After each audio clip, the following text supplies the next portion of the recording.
बिस्मिल्लाहिर्रहमानिर्रहीम। आज हम पढ़ेंगे जो हमारे पास रफ़ी नोट्स है उसमें हम पढ़ेंगे vitamins, their uses and its deficiencies. पहले नंबर पर हमारे पास आता है विटामिन ए। विटामिन ए जो है ये हमारे पास डिफिशिएंसी उसकी वजह तो काज करते हैं नाइट ब्लाइंडनेस, कॉर्नियल डीजेनरेशन, जो कॉर्निया में जो है वो बाइटार्ट छोटे छोटे स्पॉट्स होते हैं, बाइटार्ट स्पॉट्स आ जाते हैं। और जो है ये स्क्वेमस मेटाप्लेजिया को जो है प्रिवेंट करता है। तो विटामिन ए हमारे पास नाइट ब्लाइंडनेस करता है, कॉर्नियल डीजेनरेशन, बाइटार्ट स्पॉट नज़र आते हैं और प्रिवेंट स्क्वेमस मेटाप्लेजिया। फिर दूसरे नंबर पर हमारे पास आता है vitamin B one. Vitamin B one this is also called thiamine. Its deficiency causes Wernicke Korsakoff syndrome, जिसमें हमारे पास कन्फ्यूजन, ऑप्थेल्मोप्लेजिया और एटेक्सिया जो है वो हमारे पास मौजूद होते हैं। जो वर्निकी-कोर्साकॉफ सिंड्रोम, इसको हम ऐसे याद कर सकते हैं, कोर्साकॉफ को जो है वो हमारे पास COA को जो है वो आवाज़ प्रोड्यूस करती है को।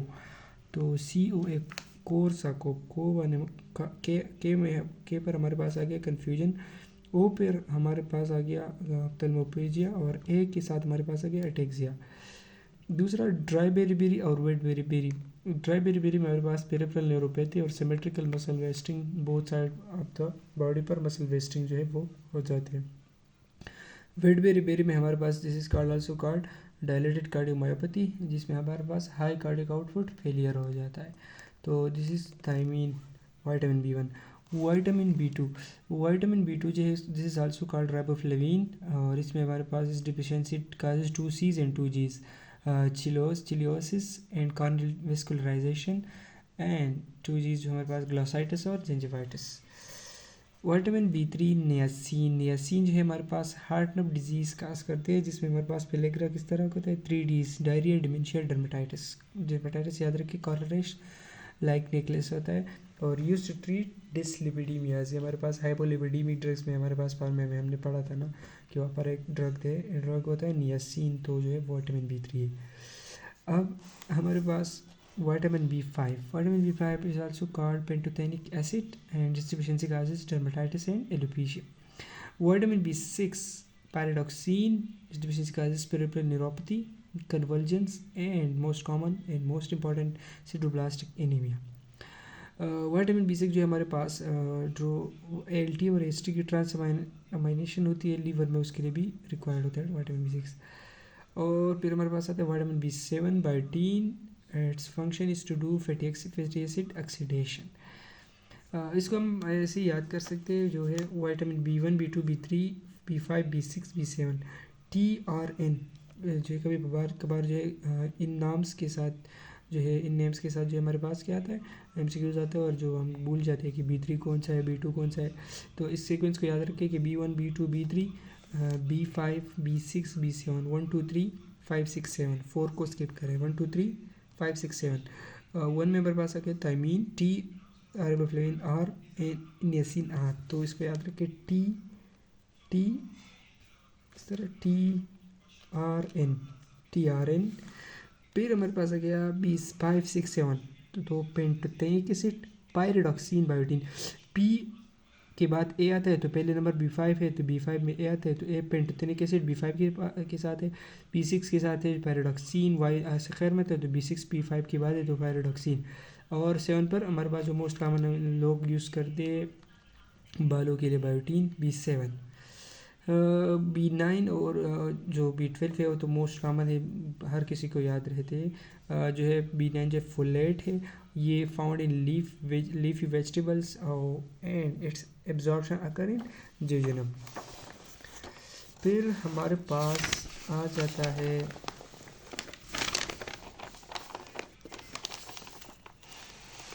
It's deficiency. Vitamin B12 deficiency causes macrocytic megaloblastic anaemia seen in alcoholism and pregnancy. और विटामिन B12 को बालमीन मैक्रोसिटिक एनीमिया काज करता है, macrocytic megaloblastic anaemia, nerve damage याद रखें, पेरिफेरल न्यूरोपैथीज, जो टिंगलिंग सेंसेशंस होती है पेशेंट को, और जो हमारे पास नर्व डैमेज है किसके साथ एसोसिएटेड है, B12 के साथ, cobalamin vitamin B12 found in animal products. जो B9 था वो प्लांट्स प्रोडक्ट में था। और B9 फोलेट, इसको तो मैंने इस तरह याद किया था कि हम फोलेट जो है फोलेट पौधे, तो पौधे जो है वो प्लांट्स ओरिजिन है, और B9 और B12 जो है कोबालामीन, ये एनिमल प्रोडक्ट से आ जाता है। इसको मैंने इस तरह किया कोबालामीन काव, तो जो काव के साथ है वो हमारे पास कोबालामीन है। और large reserve pool 3 to 4 years in liver, जो विटामिन बी डिफिशियंसी है वो इतना ज़्यादा प्रेजेंट नहीं होता पेशेंट में, क्योंकि ज़्यादातर 3 to 4 years जो इसकी स्टोरेज है वो लीवर में पड़ा रहता है। और most commonly presentation of the patient, इसमें ज़्यादातर जो एडल्ट एज मतलब जो ओल्ड एज के पेशेंट होते हैं वो लोग होते हैं, उसमें ज़्यादातर ये डिफिशियंसी होती है। Vitamin B6 ascorbic acid antioxidant है, facilitate iron absorption, most common iron absorption, necessary for oxidation है protein and lysine and collagen synthesis. तो इसको हम यही कहेंगे कि क्या करता है, कोलाजन सिंथेसिस कर रहा है, कोलाजन सिंथेसिस कर रहा है। फिर हमारे पास जो है scurvy due to collagen synthesis.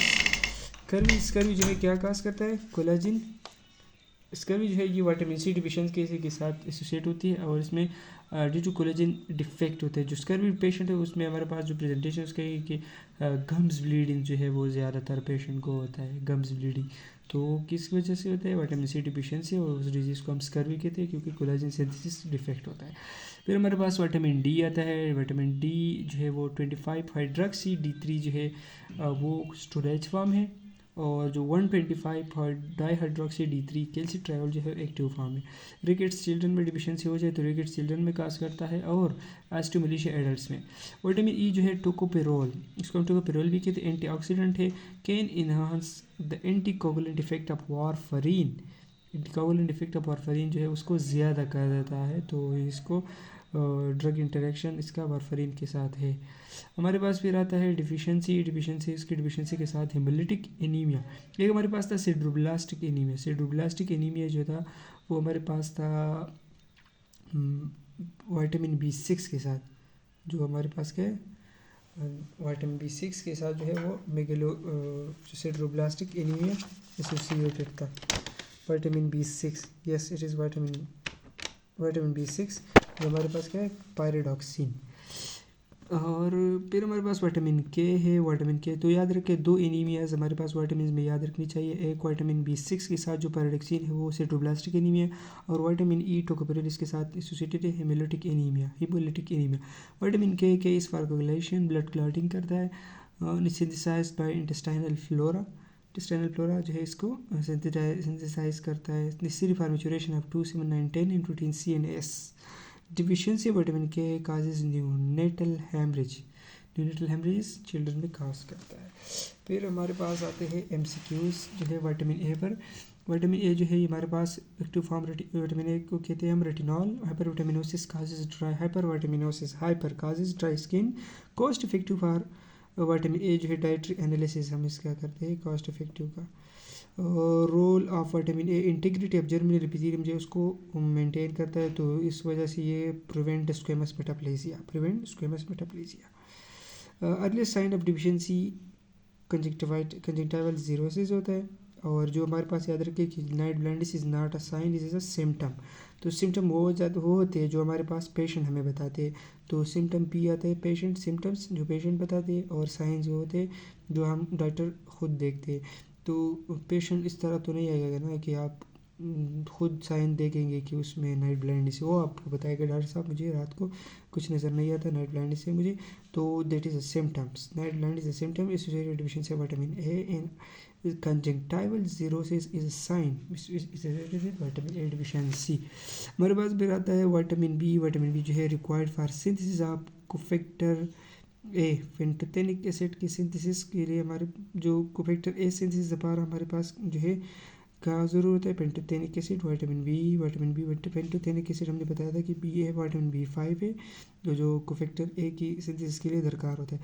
फिलिग्राम ने पढ़ा था जो डिमेंशिया 3Ds डिमेंशिया डर्माटाइटिस और डायरिया, ये किसके साथ एसोसिएटेड है नियासिन के साथ।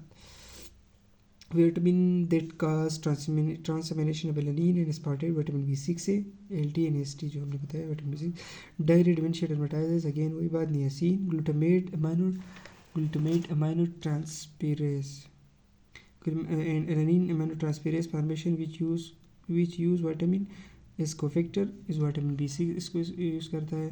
Vitamin act cofactor in oxidation of fatty acid, fatty oxidation को करता है. Vitamin B7 which is biotin. अच्छा हमारे पास चिलोसिस है, सीबोरिक डर्मेटाइटिस है और कॉर्नियल वेस्कुलराइजेशन है. Which vitamin is deficient? तो riboflavin B2. Corneal vascularization dermatitis के साथ कैसे एसोसिएटेड था? राइबोफ्लेविन के साथ, या TRN विटामिन B2.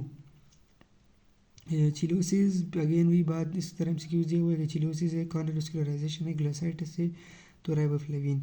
फिर cheilosis scaly dermatitis, gingivitis causes, तो वही बात थी ना, 2 C's और 2 G's, जो राइबोफ्लेविन आ जाता है. फिर हमारे पास है बेरी डिजीज एसोसिएटेड विद किसके पास? थायमीन के साथ. विटामिन B1 के साथ एसोसिएटेड है. इस तरह फिर हमारे पास pellagra cause by deficiency of which? Pellagra जो हमारे पास 3Ds है, डायमेंशिया, डायरिया डर्मेटाइटिस, नियासिन के साथ, जो विटामिन B3 है. In alcoholic patient present with peripheral neuropathy most likely due to deficiency of vitamin B1. Alcoholic patient होता है. Transamination of STLT cofactor which cofactor? Vitamin B6. फिर हमारे पास आता है homocysteine level increase in deficiency. Homocysteine level जो है हमारे पास विटामिन B12 डिफिशिएंसी में ज़्यादा हो जाते हैं, जिसको हमारे पास कोबालामीन और डिफिशिएंसी भी कहते हैं. Vitamin B12 deficiency, homocysteine level जो है होमोसिस्टीनीमिया हो जाता है. विटामिन होमोसिस्टीनीमिया काज करता है. हाँ, homocysteine level increase in vitamin B12 which are the following are observed in thiamine deficiency. Low RBC transketolase activities are observed in thiamine deficiency. अच्छा फिर हमारे पास विटामिन D है. Metabolite of vitamin D can use to assess the level of vitamin D. 25 hydroxy vitamin D that is storage form. तो हम इसको assess करेंगे कि विटामिन B मेटाबोलाइट कितनी है. Laboratory measurement 25 hydroxy vitamin D.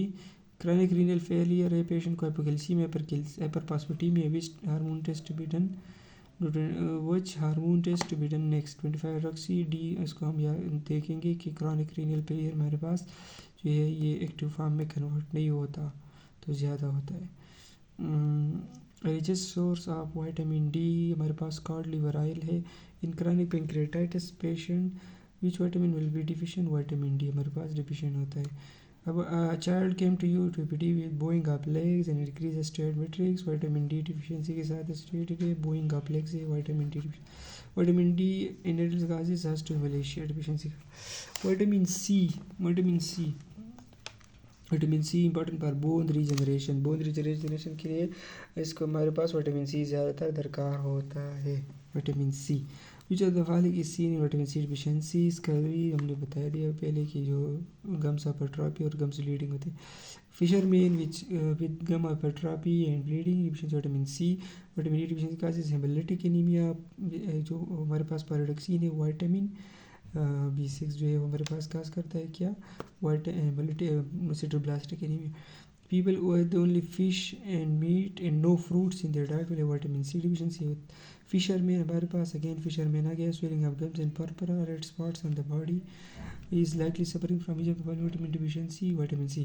Vitamin K जो है याद करें कि विटामिन K डिफिशिएंसी में हमारे पास प्रोलॉन्ग VTT एंड APT होता है, नॉर्मल प्लेटलेट काउंट होता है.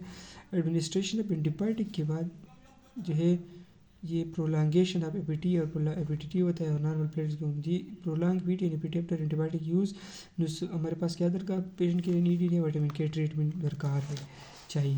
प्रेग्नेंट लेडी है ज़्यादा, इसमें हमारे पास प्रेग्नेंट लेडी क्या होता है कि प्रेग्नेंट है using lots of antibiotics give birth to a baby and the baby has jaundice and easy bruising. Vitamin K deficiency. A premature newborn baby presented with jaundice and easy bruising. Premature newborn baby. There is step intake continuous antibiotic by mother which vitamin K. इस तरह है कि vitamin K जो है हमारे पास intestinal flora जो है इसको इसकी फॉर्मेशन इंटेस्टाइनल फ्लोरा की वजह से होती है विटामिन के की। तो हम जब एंटीबायोटिक ज़्यादा यूज़ करते हैं, जो गुड फ्लोरा होता है, गुड बैक्टीरिया होते हैं इंटेस्टाइन में, उसको हम क्या करते हैं, किल कर देते हैं। तो किल करते हैं तो जो विटामिन के जो मतलब बनता है गट फ्लोरा में, तो गट फ्लोरा की वजह से वो फिर नहीं बनता, क्योंकि वो मर जाते हैं। तो लॉट्स ऑफ एंटीबायोटिक्स यूज चाहिए वो प्रेग्नेंट लेडी और चाइल्ड में ज़्यादातर नहीं करनी चाहिए। अच्छा, फिर हमारे पास आता है अदर्स में carbohydrate source in diabetic patient whole wheat है।